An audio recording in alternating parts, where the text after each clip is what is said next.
সব জড়িয়ে ফেলা গেছে। ও বাজে বাইরে গিয়েছো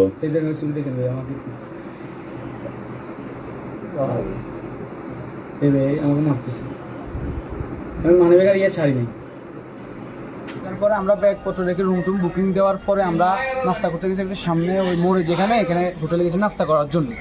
নাস্তা করে আসার সময় একটা চক্র এসে অটোতে করে এসে আমাদেরকে ধরে 4-5 জন মিলে ধরে চাকু টাকু ছুরি মুড়ি মেরে আমাদের একটা মোবাইল, 2টা মানিব্যাগে প্রায় 15-16 হাজার টাকার মতো ছিল, একটা ইনফিনিক্স ফোন ছিল।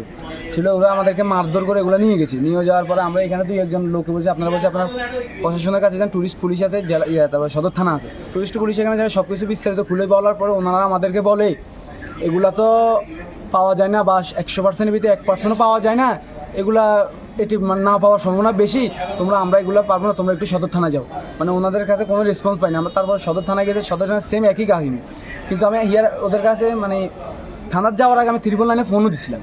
ফোন দেওয়ার পরে এমনি তোমরা থানায় যাও অভিযোগ করো। থানায় গেছিলাম, অভিযোগ করার পরে ওনারা আমাদের একটা নাম্বার দিছে, আমরা ওই নাম্বারটায় ফোন দিছি, রিটার্ন ফোন দিছি। আর উনি আমাদের বলে আমার কলাতরে একটা সমস্যা আছে, আমি এখানে আসতে পারবো না, তোমরা আমার ডিউটি 8টা পর্যন্ত, 8টার পরে যে আসবে ওনাকে ফোন দিও।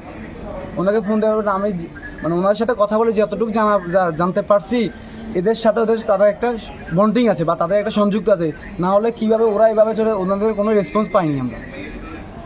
পুলিশের সাথে এদের সাথে 100% একটা সম্পর্ক আছে বা একটা সংযুক্ত আছে, না হলে তারা আমাদেরকে যতটা হেল্প করার দরকার একজন নাগরিক হিসেবে হেল্প করে নেয়, তারা আমাদেরকে ভয়ভীতি দেখায়, আমাদেরকে তোমরা এগুলো পাবো না, আমরা চলে যেতে, আমরা এখান থেকে চলে আসছি।